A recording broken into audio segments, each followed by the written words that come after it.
morning air on Talon 7 smelled like rain and earth. Day 1 moved through the forest with practiced silence, his boots finding solid ground between the twisted roots. He had walked this path 100 times before. Every 3 days he checked his traps. It was routine now, almost boring. Almost. The trees here grew tall and thick, their leaves glowing faintly with blue light even in daylight. Strange insects buzzed through the air, leaving trails of gold dust behind them. Day 1 had lived on this planet for 3 years, alone in the deep wilderness, and he still found new things to marvel at. That was why he stayed. The colony felt too small, too loud, too full of people who wanted to take and take from this beautiful world. Out here he could breathe. His first 2 traps were empty. The third had caught a small reptile that he released carefully, watching it scurry away into the undergrowth. He smiled. These traps were meant for the big predators, the ones with teeth like knives and attitudes to match. The little ones could go free. The 4th trap was different. Day 1 saw it from 30 meters away. The energy field was active, glowing bright white in the shadows. Something big had triggered it. His hand moved to the rifle strapped across his back. Carefully, quietly, he approached. What he found made him freeze. It was not a predator. It was a person. Well, not a human person, an alien. She lay crumpled inside the energy cage, her body pressed against the shimmering barrier. Her skin was covered in scales that shifted colors, moving between deep purple and bright silver like oil on water. She was tall, taller than Day 1, with long limbs and a face that was almost human but not quite. Her eyes were huge and multifaceted like a dragonfly, catching the light in strange ways. And she was hurt. Blood, glowing faint blue in the dim light, soaked through makeshift bandages wrapped around her torso. Her breathing came in short, painful gasps. She did not move much, but her eyes tracked him as he circled the trap. Watching, waiting. Day 1's mind raced. What was an alien doing this far out? The colony had strict borders. No non-humans were allowed on Talon 7 without special permits, and those were rare. Had her ship crashed? Was she a scout, a spy? Every instinct told him to walk away. Aliens meant trouble. They always did, but he did not walk away. He stood there, rifle in hand, looking at her. She looked back at him. Her eyes were impossible to read, too alien, too different. But there was something in the way she held herself. She was not aggressive. She was not pleading either. She just watched him as if waiting to see what kind of man he was. He made his decision. His hand moved to the control unit on his belt. The energy field hummed and then disappeared with a soft pop. The alien collapsed immediately. Day 1 lunged forward and caught her before she hit the ground. She was heavier than she looked, her body burning with fever. The heat radiated through his jacket, making his skin prickle. Her eyes opened briefly, those strange, multifaceted orbs focusing on his face. She tried to speak, but the words came out in a language he did not understand. It sounded like wind chimes, musical and strange. Then her eyes closed again, and she went limp in his arms. Day 1 cursed under his breath. What had he just done? He should leave her here. Call the colony. Let them deal with it. But he knew what they would do. They would interrogate her, maybe hurt her, definitely imprison her. And if she died from her injuries first, they would not care. He adjusted his grip and started walking. His shelter was 2 kilometers away, back through the forest. It would take an hour carrying her weight. Maybe more. His shoulders already ached, but he did not stop. He had made his choice. The journey back felt endless. The alien woman drifted in and out of consciousness, sometimes murmuring in that strange language, sometimes going completely still in a way that terrified him. He checked her pulse, or what he thought was her pulse, at her neck. The rhythm was fast and irregular, but steady enough. She was alive. For now. When he finally reached his shelter, the sun was high overhead. The building was simple, built into the side of a cliff for protection. Stone walls, a metal roof, solar panels glinting in the light. Inside was sparse but functional. A bed, a work table, shelves of supplies, a small medical kit. Everything a man needed to survive alone. He laid her on the bed as gently as he could. She did not wake. Up close, in better light, he could see just how bad her injuries were. The bandages were crude, torn from some kind of fabric and tied tight. Underneath, he could see deep cuts along her ribs. They were precise, too clean to be from claws or teeth. Someone had done this to her with a blade. Someone had hurt her on purpose. Day 1 worked quickly. He pulled out his medical kit and spread the supplies on the table. Antiseptic, bandages, a cauterizing tool, painkillers. He had no idea if any of this would work on alien biology, but he had to try. Carefully, he removed the old bandages. The wounds underneath were angry and inflamed, the edges tinged with something that looked like infection. He cleaned them as best he could, using antiseptic and clean water. She woke briefly during this, her body jerking in pain, but she did not fight him. Her eyes found his face again, and she seemed to understand that he was trying to help. She bit down on a piece of leather he offered her and let him work. When he was done, he wrapped her torso in fresh bandages and gave her water. She drank slowly, her throat working with effort. Then she spoke. Just one word in a language his translator implant tried and failed to process. The device beeped in his ear, confused. Her dialect was too rare, too obscure. She reached out and touched his wrist. Her hand was warm, her grip surprisingly strong. Her eyes locked onto his, and for a moment, he felt like she was looking straight into his soul. Then she whispered something that the translator did catch. 2 words in broken standard language. Safe. You. Then she closed her eyes and slept. Daewon sat back in his chair and exhaled slowly. What had he gotten himself into? He looked at the alien woman sleeping in his bed, her scales flickering faintly with each breath. She had said he was safe. But safe from what? And why had she looked at him like she recognized him? He did not know. But he had a feeling he was about to find out. Outside, the forest hummed with life. Somewhere in the distance, a creature howled. Daewon checked his perimeter sensors and locked the door. For the first time in 3 years, he did not feel alone. He was not sure if that was a good thing or a bad thing. The alien woman slept through the night. Daewon did not. He sat by the window, rifle across his lap, watching the darkness. Waiting. For what, he was not sure. But something told him that saving her life had changed everything. And he was right. The alien woman woke on the second day. Daewon was preparing food when he heard movement behind him. He turned to find her sitting up in bed, her multifaceted eyes watching him with sharp awareness. The fever had broken. Her scales no longer burned to the touch, though they still flickered with faint colors. She said something in her language, a question by the tone. Daewon tapped his translator implant. It beeped in word, processing her words. After a moment, a mechanical voice spoke in his ear. The translation was rough and broken. What is this place? Who are you? Daewon kept his distance, wary. He gestured to himself. Human. Daewon. He pointed at her and raised his eyebrows in question. She hesitated, then spoke slowly.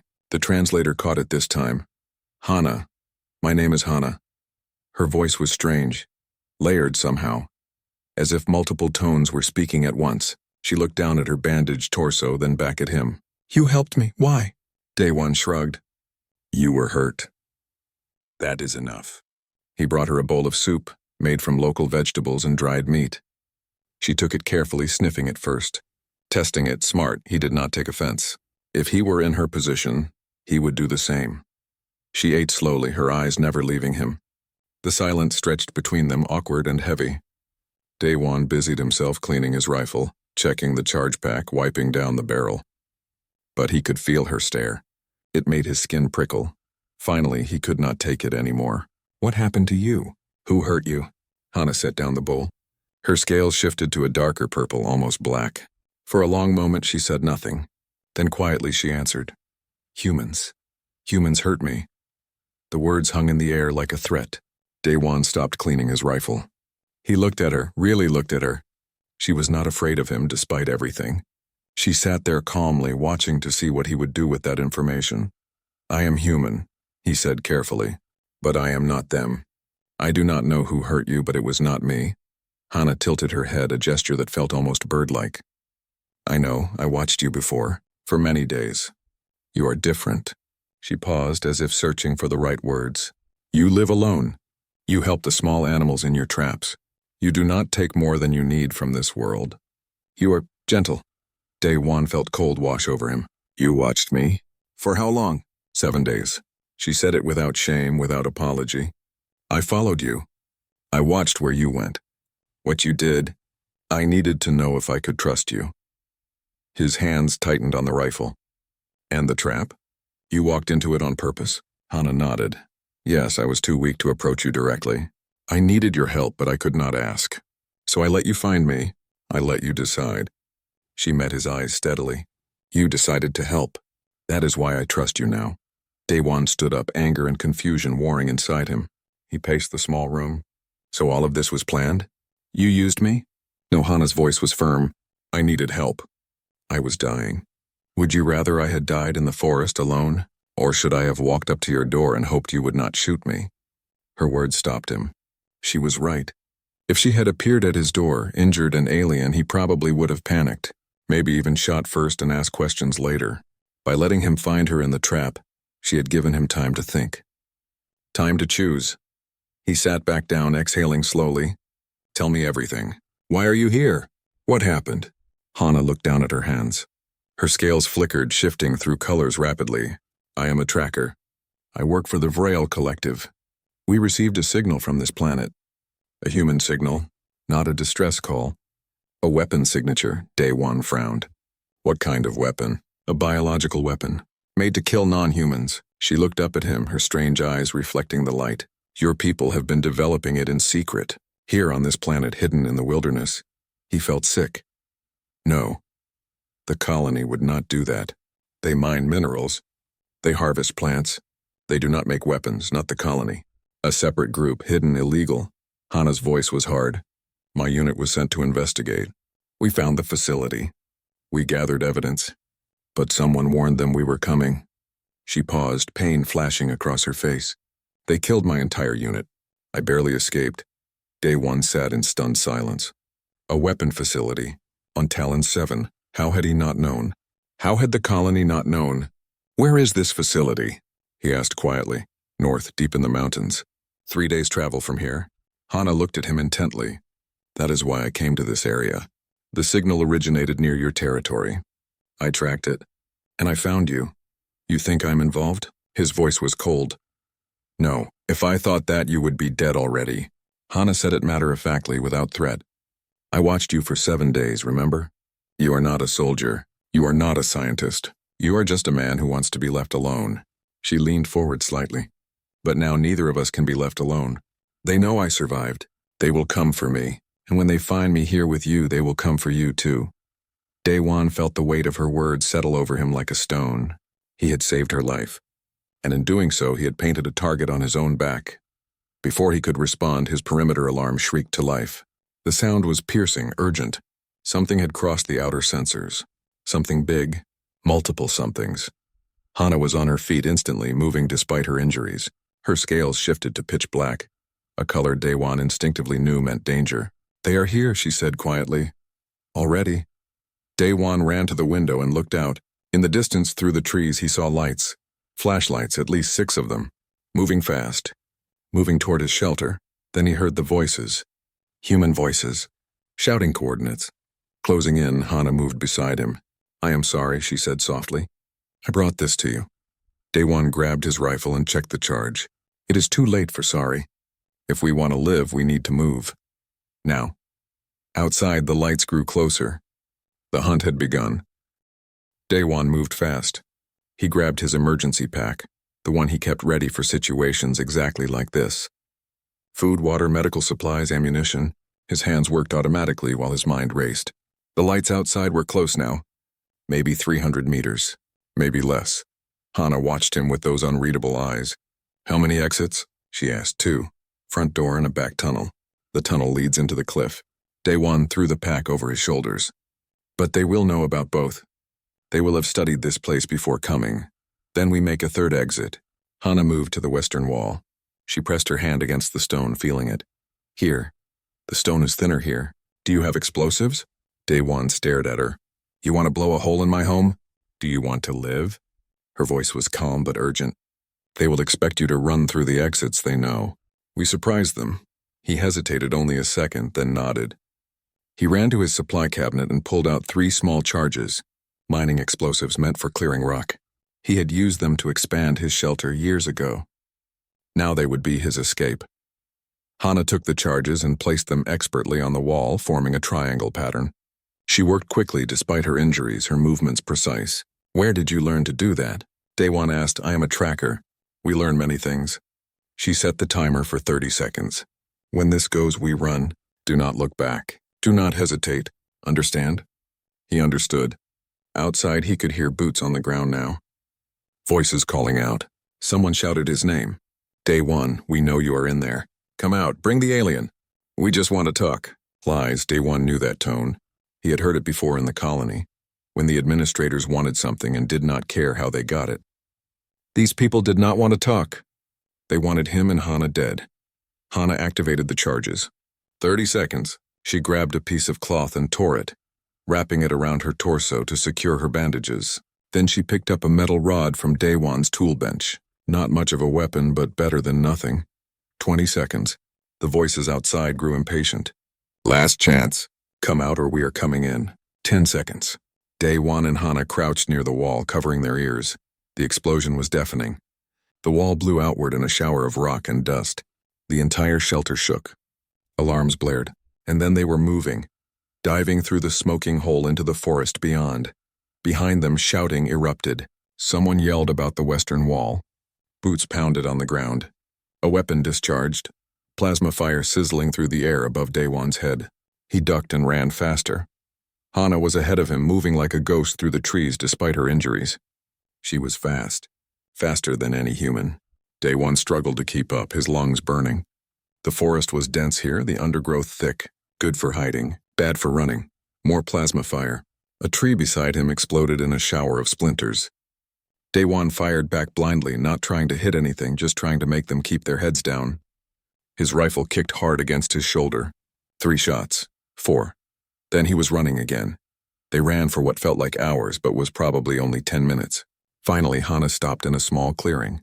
She pressed her back against a large tree, breathing hard. Her scales were dark again, almost black. Blood seeped through her bandages. She had reopened her wounds. Day 1 collapsed beside her, gasping for air. Did we lose them for now? Hana looked back the way they had come. But they will track us. They have equipment, sensors, maybe dogs. She looked at him, and for the first time he saw something like regret in her alien eyes. I'm sorry. This is my fault. Day 1 wanted to be angry. He wanted to yell at her for bringing this danger to his door. But when he opened his mouth, different words came out. You could have told me the truth. From the beginning. You could have trusted me. Hana looked away. How? I did not know you. I only knew you were human. And humans created the weapon that killed my unit. How could I trust you? Her words hit him like a punch. She was right. Why should she have trusted him? He was part of the species that had murdered her friends. The fact that he was not directly involved did not change that. Humanity's crimes were his crimes too, whether he liked it or not. He sat in silence for a moment, then spoke quietly. I left the colony 3 years ago because I could not stand what they were doing to this planet. Taking everything, destroying the forests, killing the animals. I thought if I lived out here alone I could be different, but I guess I was just running away. Hana turned to look at him. You are different. I watched you for 7 days, remember? I saw you release the animals from your traps. I saw you plant new trees where you had cut old ones. I saw you live with this world, not against it. She paused. That is why I chose you. That is why I walked into your trap. Day 1 felt something shift inside him. It was not forgiveness exactly, but it was understanding. She had taken a huge risk trusting him with her life, and he had proven her right by saving her. Maybe that was enough. Maybe that was the beginning of something. We need to keep moving, he said finally. They will find us if we stay here. Hana nodded. There is a place. A cave system I found during my reconnaissance. It is well hidden. We can rest there and plan our next move. Lead the way. They moved through the forest more slowly now, conserving energy. Hana led them on a winding path, doubling back several times to confuse any trackers. Day 1 followed, trusting her instincts. She knew what she was doing. As they walked, Day 1 found himself watching her. The way she moved through the forest, silent and efficient. The way her scales shifted colors depending on her mood. The way she kept positioning herself between him and any potential threat. She was protecting him, even wounded. Even after everything. Why are you helping me? He asked suddenly. You could move faster alone. I am slowing you down. Hana glanced back at him. Because you helped me when you did not have to. Because you are a good man in a galaxy that does not have enough of them. She paused. And because I do not want to be alone anymore.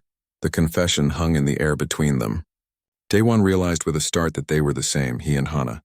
Both alone. Both running from something. Both trying to survive in a world that did not want them. The cave system appeared ahead, a dark opening in a rocky hillside. Hana led them inside. It was cool and dry with multiple chambers branching off. A good place to hide. A good place to rest. Day one set down his pack and immediately went to check Hana's wounds. The bandages were soaked with blood again. You need to rest, he said firmly. Later, first we plan. Hana moved to the cave entrance and looked out. They will not stop hunting us. We need to decide. Do we run or do we fight? Day one looked at her, then at the forest beyond. He thought about his shelter, destroyed now, his peaceful life gone, everything he had built shattered. And he realized he had a choice to make, run and hide forever, or stand and fight for something that mattered. They rested in the cave for 3 hours. Not long enough, but all they could spare. Day one used the time to properly treat Hana's wounds with supplies from his emergency pack. She sat still while he worked, only wincing slightly when he applied the antiseptic. Tell me about the facility, Day one said as he wrapped fresh bandages around her torso. Where exactly is it? What kind of defenses does it have? Hana was quiet for a moment, thinking. It is built into a canyon, deep in the northern mountains. About 40 kilometers from here. The structure is large, maybe 3 levels. Automated turrets on the perimeter. Guards. At least 20 when my unit scouted it. And inside? What did you see? Laboratories. Containment cells. Her scales darkened. Test subjects. Living beings from dozens of species. They were using them to perfect the weapon. Her voice went cold. My unit tried to free them, but we were discovered. The alarm went off. They locked down the facility and sent soldiers after us. We fought our way out, but they had too many. Too much firepower. One by one, my team fell. I was the only one who escaped. Day one finished the bandaging and sat back. I am sorry. For your team. For what happened to them. Hana looked at him. They died trying to stop a weapon that would have killed billions. They died as heroes. But their deaths will mean nothing if that weapon is ever used. She leaned forward, her multifaceted eyes intense. That is why we cannot run. We have to destroy it. We have to finish what my unit started. Day one wanted to argue. 2 people against a fortified facility? It was suicide. But he looked at Hana's face and saw the determination there. She would go with or without him, and she would die trying. If we do this, we need a plan, he said quietly. We cannot just walk in the front door.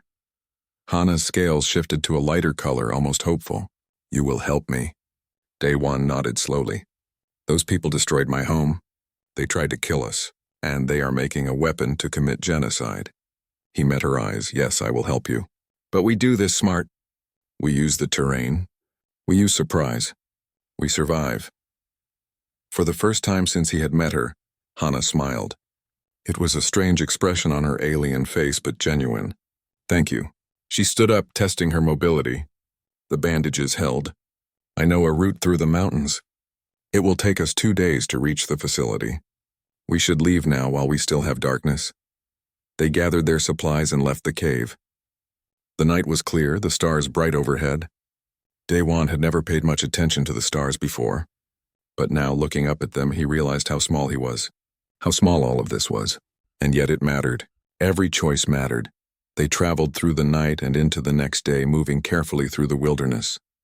Hana led them along paths that avoided the main trails, keeping to the dense forest and rocky terrain where they would be hard to track. Day one followed, his rifle always ready. On the second day, as they climbed higher into the mountains, Day one noticed Hana was slowing down.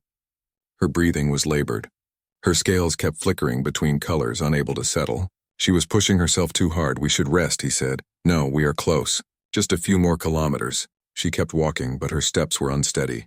Hana. He moved in front of her, blocking her path. You are going to collapse if you do not rest.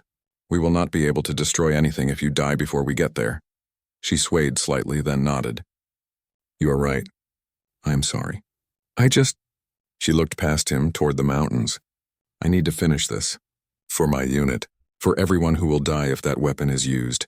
And you will. But not today. Today you rest. Day one found a sheltered spot beneath an overhang of rock. He made her sit and gave her water and food. She drank slowly, her hands shaking slightly. They sat in silence for a while. Then Hana spoke. Why are you doing this, really? You could have turned me into your colony. You could have walked away when I told you about the facility. But you did not. Why? Daewon thought about the question. It was a good question, one he had been asking himself. Because it is the right thing to do. Because I am tired of running away from problems. Because, he paused, searching for the right words. Because if I do nothing, then I am part of the problem. And I do not want to be that person anymore. Hana looked at him for a long moment. You are a good man, Daewon. Better than you think you are. He shrugged, uncomfortable with the praise. I am just trying to do what is right. That does not make me special. Yes, it does. Hana's voice was soft. In a galaxy where most beings only care about themselves, choosing to help someone different from you, that is special. That is rare. She looked down at her hands. I have met many humans in my work. Most of them see me as a threat or a tool. You see me as a person. That matters. Daewon felt something tighten in his chest. He had been alone for so long. 3 years without real conversation, without real connection. And now, here in the wilderness, hunted and desperate, he had found something he did not know he needed. A friend. Someone who understood. You are a person, he said quietly, and you are my friend. Whether we survive this or not, I want you to know that. Hana's scales shifted to a warm golden color. He did not know what that meant, but it felt positive. You are my friend too. She reached out and touched his hand briefly. An alien gesture of trust. They rested for another hour, then continued their journey. The mountains grew steeper. The air grew colder. But they pressed on. Finally, as the sun began to set on the second day, they crested a ridge and saw it. The facility, it was massive. Built into the side of a deep canyon, the structure looked like a scar on the landscape. Metal and concrete, out of place in the natural wilderness. Guard towers stood at each corner. Automated turrets swept the perimeter. Lights blazed from windows. Even from a distance, Daewon could hear the hum of generators. That is it, Hana whispered. That is where my unit died. Daewon studied the facility through his rifle's scope. There were guards patrolling. 6 that he could see, probably more inside. The turrets were top-of-the-line military hardware. This was not some amateur operation. This was professional, well-funded, dangerous. We need to get inside, Hana said. Destroy the weapon, free any test subjects that are still alive, and make sure no one can rebuild. Daewon lowered his scope. That is a tall order for 2 people. Then we better be smart about it. Hana pointed to the eastern side of the facility. There. That is where the ventilation system is. If we can get inside through there, we can avoid the main defenses. And once we are inside, we improvise. She looked at him. Are you ready? Daewon checked his rifle one more time. No. But let us do it anyway. They began their descent toward the facility, toward danger, toward a choice that would change everything. And neither of them looked back. They waited until midnight to approach the facility. The guards changed shifts at that time, Hana explained. For 15 minutes there would be confusion, movement. That was their window. Daewon and Hana moved through the darkness like shadows. The facility loomed ahead, all harsh lights and cold metal. It felt wrong here, Daewon thought, like a wound in the landscape. The natural world ended where the facility began. They reached the eastern wall without incident. The ventilation grate was exactly where Hana had said it would be. She pulled a small tool from her belt and began working on the bolts. Her hands moved quickly, efficiently. Within 2 minutes, the grate came loose. Inside, the ventilation shaft was cramped and dark. Daewon followed Hana, crawling through the narrow space. The metal was cold against his hands. He could hear the hum of machinery all around them, the facility's heartbeat. After what felt like an eternity, Hana stopped. Another grate. She peered through it, then looked back at Daewon. Storage room. Empty. This is our entry point. She began working on the bolts. They dropped down into the storage room quietly. Boxes and crates lined the walls. Medical supplies according to the labels. Daewon moved to the door and listened. Footsteps, someone walking past. He waited until the sound faded, then slowly opened the door. The hallway beyond was sterile and white, lit by harsh fluorescent lights. It reminded Daewon of a hospital, but hospitals were meant to heal. This place was designed to hurt. Hana led them deeper into the facility. She seemed to know where she was going, moving with purpose. They passed laboratories with glass windows. Inside, Daewon glimpsed equipment he did not recognize. Computers, containment tanks, things that looked like weapons. Then they reached the holding area. Rows of cells lined both sides of a long corridor. Inside each cell was a being, aliens of all types. Some he recognized from news feeds. Others were completely unknown to him. All of them looked sick, frightened, hopeless. Daewon felt rage boil inside him. These were people, living, thinking beings, and humans had locked them up like animals, had experimented on them. He moved to the control panel and began working on it. We need to free them. Not yet. Hana grabbed his arm. If we release them now, the alarms will go off. We destroy the weapon first, then we free them. Otherwise, we all die here. Daewon wanted to argue, but she was right. He nodded reluctantly and followed her onward. Behind them, eyes watched from the cells. Hoping, waiting, they descended to the lowest level. Here the facility felt different, colder, more secure. Heavy doors, armed guards. Hana moved more carefully now, using her knowledge of the building to avoid patrols. But it was harder here, more dangerous. Finally, they reached a large door marked with warning symbols. Biohazard, restricted access, authorized personnel only. This is it, Hana whispered. The main laboratory, where they keep the weapon. Daewon studied the door. Electronic lock. He pulled out a small device from his pack, something he had built years ago for bypassing colony security systems. He had never thought he would use it against his own people. But here he was. The lock beeped, clicked. The door slid open. Inside was a laboratory larger than any Daewon had ever seen. Equipment everywhere, computers displaying data. And in the center, behind thick glass, rows of containers. Each one filled with a dark liquid. Each one labeled with the name of a different species. The weapon. Hana's voice was barely a whisper. Enough to kill billions. She moved toward the containers, her hands clenched into fists. This is what they killed my unit for. This.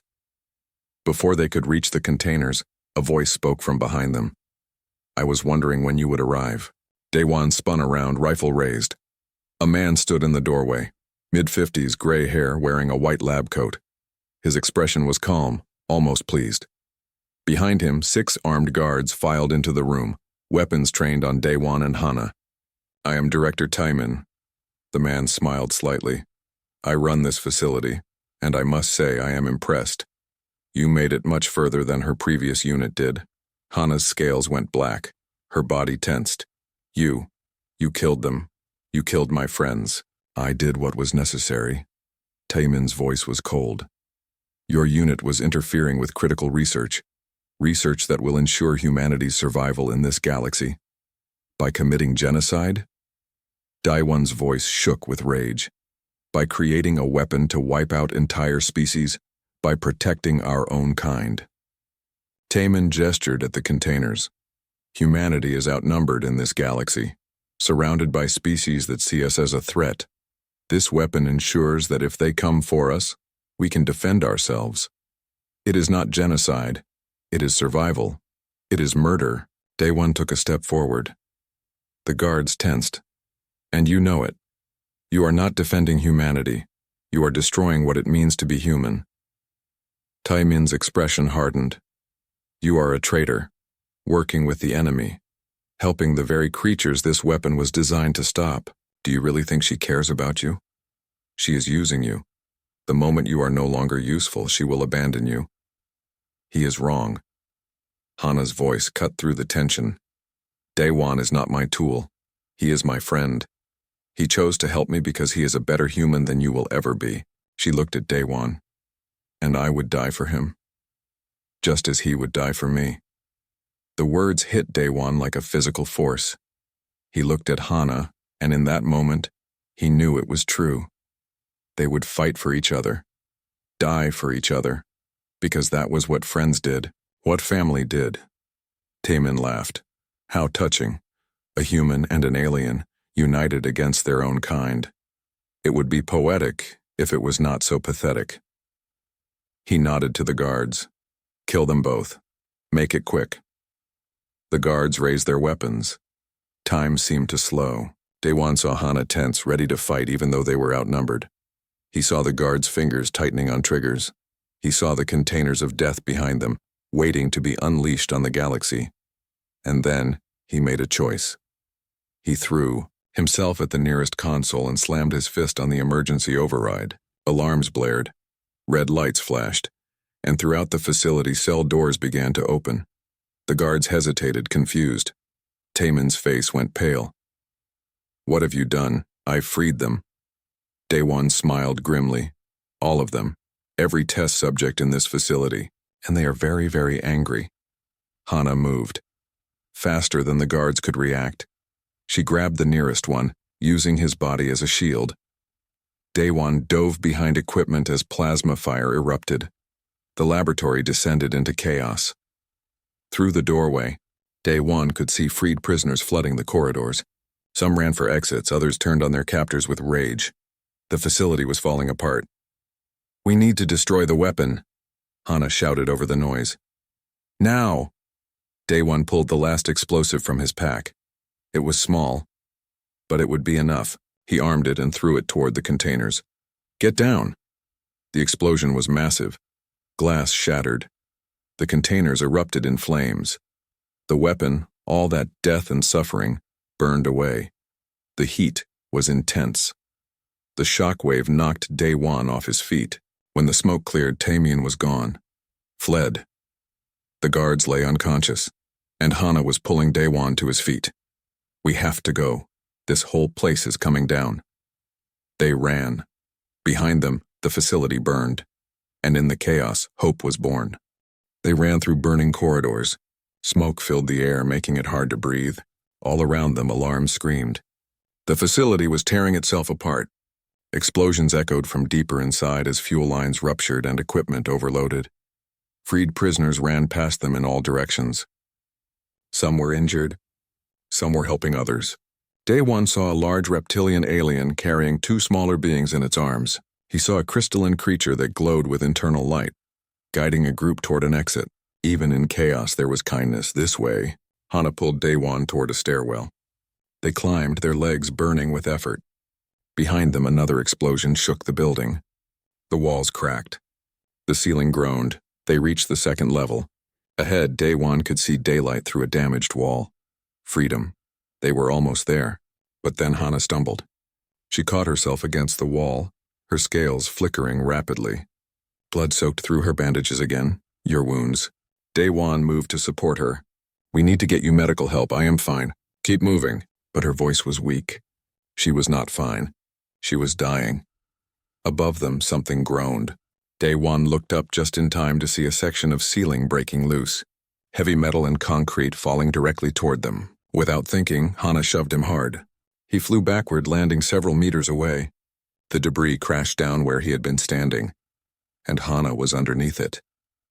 No! Daewon scrambled to his feet and ran to the rubble. He pulled at the debris with his bare hands, ignoring the pain as metal cut his skin. Hana! Hana! A weak sound came from beneath the rubble. He dug faster, throwing aside chunks of concrete. Finally, he found her. The debris had fallen across her torso, crushing her. Her scales were pale, almost white. Blood pooled beneath her. Daewon lifted the debris off her, his muscles screaming with effort. He pulled her free and cradled her in his arms. She looked up at him with those multifaceted eyes. They were dimming. You saved me, he said. Why did you do that? Hana tried to smile. Because you are my friend. Because you gave me hope. Her breathing was shallow. Leave me. Get out while you can. No, not happening. Daewon stood, lifting her in his arms. She was heavy and his body was already exhausted. But he did not care. I am not leaving you. Not after everything. You will die if you carry me. I'm too heavy. You are too tired. Hana's voice was fading. Please. Go. Live. Tell the galaxy what happened here. Daewon started walking toward the light. His legs shook. His vision blurred. But he kept moving. You told me I was different. That I was a good man. Well, a good man does not leave his friends to die. So shut up and let me save you. Hana went quiet. Her head rested against his chest. He could feel her heartbeat, faint and irregular. He walked faster. The exit was close, just a few more meters. Behind them, the facility groaned one final time. Then, with a sound like thunder, it began to collapse. The entire structure folded in on itself, floor by floor. Daewon ran. His lungs burned. His muscles screamed, but he ran. He burst through the damaged wall and into daylight just as the building fell. The shockwave threw him forward. He hit the ground hard, rolling to protect Hana. Rock and dust rained down around them. Then silence. Daewon lay there for a long moment, coughing. Then he checked Hana. She was still breathing. Barely. Her eyes opened slightly. "You are insane," she whispered. "Probably." He managed a weak smile. "But you are alive. That is what matters." Around them, other survivors gathered. The freed prisoners. They looked at Daewon and Hana with something like awe. One of them, a tall being with 4 arms and skin like bark, approached. "You did this. You freed us. You destroyed the weapon." Daewon nodded, too tired to speak. The being knelt beside them. "Your friend needs help. Medical help. There is a human colony near here, yes?" "Yes, but..." Daewon looked at the ruins of the facility. "They will arrest me. Execute me. I destroyed a human research station. I am a traitor. Then you cannot go there." The being looked thoughtful. "But we can. We will take your friend. We will get her help. And we will tell them what happened here. What you did. Maybe they will understand. They will not understand. Humans rarely do." Another voice spoke. Daewon looked up to see a ship descending from the sky. It was not human design. The hull was smooth and organic looking, with patterns that glowed faintly. A Vrail ship. The ship landed. A ramp extended. Beings emerged, carrying medical equipment. They rushed to Hana's side immediately, scanning her with devices Daewon did not recognize. One of them looked at Daewon. "You are the human who helped her?" "Yes." The being studied him for a moment, then nodded. "She will live. We have the technology to heal her. But we must leave now. She is very weak." They began to lift Hana onto a stretcher. She reached out and grabbed Daewon's hand. "Come with us, please. Do not stay here." Daewon looked around, at the ruins of the facility, at the freed prisoners, at the Vrail ship. Then he looked back toward the distant colony. His home, his people, the ones who would kill him for what he had done. What kind of life would he have if he stayed? Always running, always hiding, never able to be himself. And what had that life given him before? 3 years of loneliness. 3 years of pretending the world did not need him. But with Hana, with the Vrail, he could be part of something. He could make a difference. He could be the kind of human the galaxy needed, not the kind it feared. "I will come," he said quietly. Hana's scales shifted to that warm golden color again. "Thank you." Her eyes closed. "You will not regret this." They carried her into the ship. Daewon followed. Behind him, the sun was setting on Talon 7, on his old life, on everything he had known. And ahead of him was uncertainty, danger, but also hope. As the ship lifted off, Daewon took one last look at the planet below. The destroyed facility was already being reclaimed by the forest. Nature healing the wound. Maybe, he thought, the galaxy could heal too. The Vrail commander approached him, a large insectoid being with armor-like plating. "You understand what this means? You can never return to human space. You will be labeled a criminal, a traitor. Your own kind will hunt you, I understand. And yet you still choose this. Why?" Daewon looked toward the medical bay where they had taken Hana. "Because she showed me what humanity can be. Not what it is, what it can be. And I want to be part of that, even if my own people do not." The commander was silent for a moment. Then it extended one of its limbs. "A gesture of respect? You're brave and rare. Welcome to the collective, human." The ship jumped to faster than light speed, and Daewon left his old life behind. But he did not look back.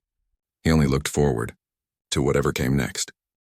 3 months later, Daewon stood on the observation deck of the Vrail vessel Harmony's Edge. Through the viewport, he could see a planet below, Viridian Prime, the capital world of the Vrail Collective. It was beautiful. Blue oceans, green continents, cities that glowed with soft light instead of harsh neon. Behind him, the door opened. He turned to see Hana entering. She walked without pain now. The Vrail doctors had healed her completely. She looked stronger than ever. Her scales were a calm silver color, peaceful.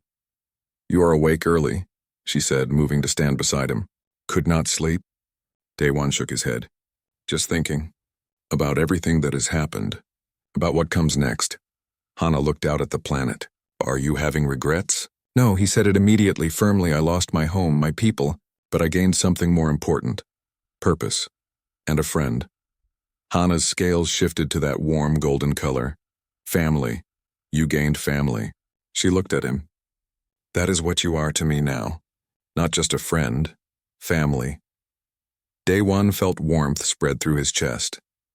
Family. He had not had family in so long. And now, across the galaxy, with an alien who had once been a stranger, he had found it. Yes. Family. The 3 months aboard the Vrel ship had been strange. Adjusting to life among aliens. Learning their customs. Their languages. Their food. Some days were hard. He felt like an outsider, the only human among thousands of non-humans. But Hana was always there, teaching him, supporting him, making sure he never felt alone. And slowly others began to accept him too. The freed prisoners from the facility spoke about what he had done. Word spread. The human who destroyed a weapon, the human who freed the captives, the human who chose right over loyalty. Some still distrusted him, but others gave him a chance.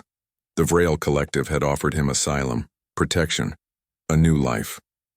But they also asked something of him. The commander had visited him a week ago with a proposal. "What you did was extraordinary," the commander had said. "You proved that not all humans are like those at the facility. Some of you are capable of great courage, great sacrifice. We need more like you." Daewon had listened carefully. "What are you asking? Join us. Work with Hana. Travel to other worlds where humans are causing harm, not as soldiers, as mediators, as proof that humanity can change. Show the galaxy that your species is more than its worst members." It was a huge responsibility, a dangerous one. There would be humans who hated him for it, aliens who distrusted him. It would be a lonely path. But as Daewon had thought about it, he realized it was exactly what he wanted, a chance to make things right, a chance to prove that humanity could be better. He had accepted. And now today they would begin. "Are you ready?" Hana asked. "For our first mission?" Daewon smiled. "Tell me about it." "There is a colony, human colony. On a world called Kepler 186, they are strip mining the planet, destroying the habitat of the native species. The natives ask the collective for help." She looked at him seriously. "They need someone who can talk to the humans, someone who understands both sides, and if the humans do not listen, then we find another way. We document. We gather evidence. We make sure the galaxy knows the truth." She paused. "We cannot force change, but we can plant seeds. Hope that they grow." Daewon nodded slowly. It was not a perfect solution, but it was something. It was more than running away. It was more than doing nothing. It was trying, and that mattered. "When do we leave?" "Tomorrow. We have today to prepare, to rest." Hana tilted her head. "Or we could explore the city. You have not left the ship since we arrived. It would be good for you to see the collective, to understand what we fight for." Daewon smiled. "I would like that." They took a shuttle down to the planet. The city was incredible. Buildings that seemed to grow from the ground rather than being built. Gardens everywhere. Species of all kinds walking together, shopping, talking, living. It was chaotic but beautiful. So different from human colonies with their harsh lines and controlled spaces. Hana led him through markets where vendors sold food from 100 worlds. She bought him something called a fruit that tasted like cinnamon and starlight. He bought her a carved statue of a bird-like creature. They wandered through museums showing the history of the collective. Through parks where children of different species played together, and everywhere they went being stared. Not at Hana, at him, the human. Some looked curious. Some looked afraid. Some looked angry. Daewon felt their eyes like weight on his shoulders. He was a representative now. Whether he wanted it or not, every action he took reflected on all humanity. "Does it bother you?" Hana asked as they sat in a garden eating lunch. "The way they look at you?" "Sometimes." Daewon watched a group of children playing nearby. One of them, a small reptilian child, kept glancing at him with wide eyes. "But I understand it. Humans have done terrible things. It will take time to rebuild trust. Maybe a lifetime, maybe more, but you are willing to try, yes, because if I do not try, nothing changes. He looked at Hana. You taught me that. When you walked into my trap. When you trusted me despite everything. You took a risk on me. Now I have to take risks too, for all of us. Hana was quiet for a moment. Then she reached out and placed her hand over his. We will do this together. You are not alone, I know, and that makes all the difference. That night, back on the ship, Daewon recorded a message. He was not sure if he would ever send it, but he needed to say it. For himself, if nothing else. To the human colony on Talon 7. To anyone who remembers me. My name is Daewon. 3 months ago, I made a choice. I helped an alien. I destroyed a facility that was creating weapons of mass destruction. I freed prisoners who had been tortured. And I left humanity behind. He paused, choosing his words carefully. You will call me a traitor, and by your definition, I am. But I do not see it that way. I see myself as someone who chose to be human in the truest sense. To help those who need help. To fight against cruelty. To stand for what is right even when it costs everything. I hope someday you will understand. I hope humanity will change, will grow, will become the species we should be, not the species we are. And until that day, I will keep fighting. Not against humanity, for it. For the best parts of what we can be. He ended the recording. Then, after a moment, he deleted it. Those words were not for them. Not yet, maybe someday. But for now, they were just for him. A reminder of why he had made this choice. The next morning, Daewon and Hana boarded a smaller ship. Their ship now, a gift from the collective. It was sleek and fast, designed for 2 pilots. Perfect for their missions. As they lifted off from Viridian Prime, Daewon looked back at the planet one last time. A new home. A new family. A new purpose. Everything he had lost on Talon 7 he had found again. But better, stronger, more meaningful. Hana set the course for Kepler 186. Ready? She asked. Daewon smiled. Let us go change some minds. The ship jumped to faster than light speed. Ahead of them lay challenges, danger, resistance, but also hope. The hope that one human and one alien could make a difference. That trust once built could bridge any divide. That humanity, despite its flaws, was capable of greatness. And in the vast, infinite galaxy, 2 friends traveled together, fighting not with weapons but with courage, not with force but with compassion, proving that sometimes the bravest thing you can do is choose to be better. Daewon looked at Hana. She looked back at him. And in that moment, no words were needed. They understood each other completely. 2 souls from different worlds. 2 beings who had found each other in darkness and chosen light. The galaxy was huge. The problems were many. The road ahead was long and hard. But they would walk it together. And that made all the difference, because sometimes being human means being more than your species. It means being kind, being brave, being willing to change, and Daewon had learned that lesson from the most unlikely teacher. An alien who had tracked him for a week, who had trusted him with her life, who had shown him what it truly meant to be human. The ship flew on through the stars, and somewhere in the galaxy, humanity's reputation began to heal. One act of courage at a time.